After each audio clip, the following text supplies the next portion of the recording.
হত্যা, প্ৰবঞ্চনা, ধন দাবী, অপৰাধমূলক ষড়যন্ত্ৰ ইত্যাদি ইত্যাদি। নিস্তাৰ নহ'ব শ্যাম কানু, সিদ্ধাৰ্থ, শেখৰ কিংবা অমৃতপ্ৰভাৰ।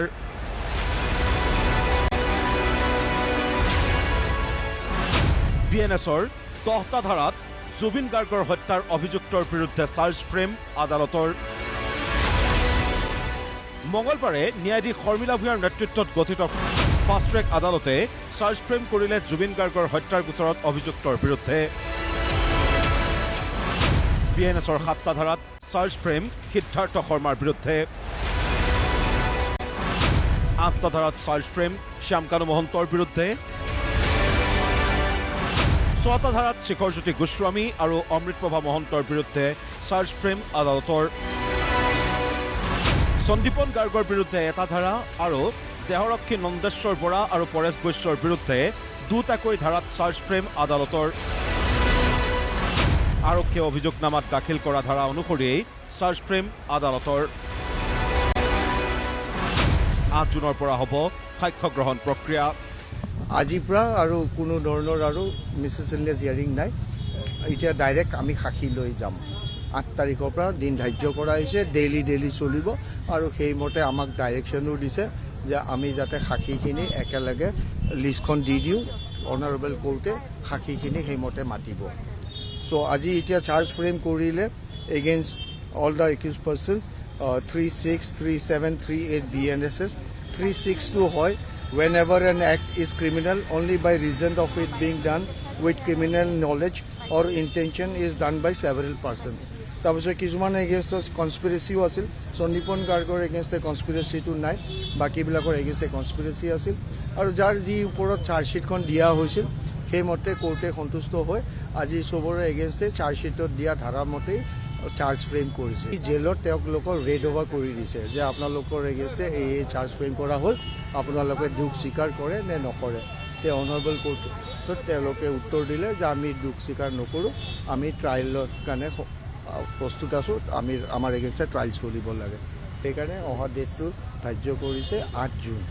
আদালতৰ ৰায়ত সুখী গৰিমা শইকীয়া গাৰ্গে ক'লে, ভগৱান যাৰ সত্যৰ পক্ষতে থাকিব আৰু সেই ধৰণে আমি বিচাৰ পাইছোঁ। আমাৰ সুদক্ষ প্ৰজিকিউশ্যন টীমে তেওঁলোকে খুব শক্তিৰে তেওঁলোকে যুঁজিছে আৰু যিখিনি তেওঁলোকে প্ৰতিষ্ঠা কৰিব লাগে সেইমতে আগবাঢ়ি গৈছে আমি বিচৰা মতে। সেইকাৰণে আমি খুব আশাবাদী এতিয়া আৰু বিশ্বাস ৰাখিছোঁ, আস্থা ৰাখিছোঁ ন্যায় ব্যৱস্থাৰ ওপৰত। আমি ন্যায় পামেই। যিখিনি দোষী আছে, যিখিনি চৰম শাস্তি যেনেকৈ পাব লাগে, যি বুলি অসমৰ সমগ্ৰ ৰাইজে আশা কৰিছে সেই ধৰণে আগবাঢ়িব। আৰু SRT দক্ষ অফিচাৰসকলে যিদৰে ইনভেষ্টিগেশ্যন কৰিছিলে সেইমতে আজি সকলোবোৰ ধাৰা যিদৰে আগতে লগোৱা হৈছিলে সেই ধাৰা অব্যাহত ৰাখিছে। সেইমতে আগবাঢ়িব এতিয়া বিচাৰ কাৰ্য। আৰু যেনেদৰে কামৰাজ ছাৰে কৈছে যে 8 জুনৰ পৰা সাক্ষী সেই প্ৰক্ৰিয়া আৰম্ভ হ'ব। গতিকে অতি শীঘ্ৰে মই ভাবোঁ খুব সোনকালে সাক্ষী প্ৰক্ৰিয়া আৰু সাক্ষী অৱশ্যে বহুত বেছি, কাৰণ 394 জনৰ ভিতৰত হয়তো তেওঁলোকে সম্পূৰ্ণ সাক্ষী নামাতিবও পাৰে, কিন্তু যিখিনি প্ৰয়োজন সেইখিনি তেওঁলোকে মাতিব। গতিকে এই প্ৰক্ৰিয়াটো অলপ দীঘলীয়া হ'ব। আমি ধৈৰ্যৰে বাট চাম, আস্থাৰে আশাৰে পুনৰ বাট চাম আৰু ভগৱান আমাৰ লগত থাকিব। ন্যায় ব্যৱস্থা আমাক উচিত ন্যায় দিব, সেইটো আমি আশা কৰিছোঁ আৰু দোষীয়ে চৰম শাস্তি পাবই, উচিত শাস্তি পাব। জুবিন গাৰ্গৰ সহশিল্পী তথা বন্ধু পাৰ্থপ্ৰতিম গোস্বামীয়ে শ্যাম কানু মহন্তই আদালতত নিজকে নিৰ্দোষী প্ৰমাণ কৰিব খোজাক লৈ সুধিলে প্ৰশ্ন, যদি সঁচাকৈয়ে নিৰ্দোষী মালয়েছিয়ালৈ পলাইছিল কিয়? এই কথাটোত কেতিয়াও জুবিন গাৰ্গৰ হত্যাকাৰী বাচাটোতো এইটো ইম্পচিবল কথা। এইটো আজি যদি হত্যাকাৰী যদি ইনচেণ্ট হ'ব পাৰে, তে পৃথিৱীত যদি জুবিন গাৰ্গৰ হত্যাকাৰী ইমানখিনি যদি আমাৰ প্ৰুফ, ইমানখিনি এভিডেন্স দিয়াৰ পিছত যদি জুবিন গাৰ্গৰ হত্যাকাৰীয়ে শাস্তি নাপায়, তে পৃথিৱীত হত্যাটো চবতকৈ ইজি বস্তু হৈ যাব পৃথিৱীত। কেনে চোৱা এবাৰে যে মানুহে কয় এবাৰ চুৰ কৰাৰ পিছত তেওঁ যদি আকৌ এবাৰ পলাব জেলৰ পৰা, কাৰণ তেওঁ গোটেইখিনি কেছ জনাৰ পিছত তেওঁ মালয়েছিয়াত আকৌ অকল তেওঁ যোৱা নাই, লগত ৱাইফো গৈছে। মোৰ এটাই প্ৰশ্ন হৈছে, তুমি যদি চুৰ নহয় পলাইছা কিয়? আজি যদি মোক যদি কোনোবাই কয় মই অমুক এটা নকৰা কাম এটাত পাৰ্থ গোস্বামী গিল্টি, মই পলাম নে মই পেলাই মুখত খাৰা হ'ম যে মই কিহত গিল্টি মোক প্ৰুফ কৰি দেখাম? মই পলাইছোঁ তাৰমানে মই চুৰ কৰিছোঁ তাৰমানে। আৰু এজন মানুহে যেতিয়া পলাই যাব পাৰিছে, সি আকৌ ছেকেণ্ড টাইম যে নপলাব কি কথা? এতিয়া আহি দেখোন তেওঁলোকে কোৱা মতেতো আমি হেৰিয়ে ইন'চেণ্টে, তেওঁলোকেতো চব ইন'চেণ্ট কৈছে, তো ইন'চেণ্ট বহি পেলাই মানুহটো পলাই দিব।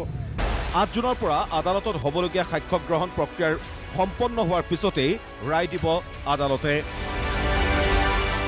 ভিডিঅ' জাৰ্নেলিষ্ট বিপুল মজুমদাৰৰ সহযোগত ঋত্বিক কৌশিকৰ ৰিপৰ্ট, প্ৰতিদিন টাইম।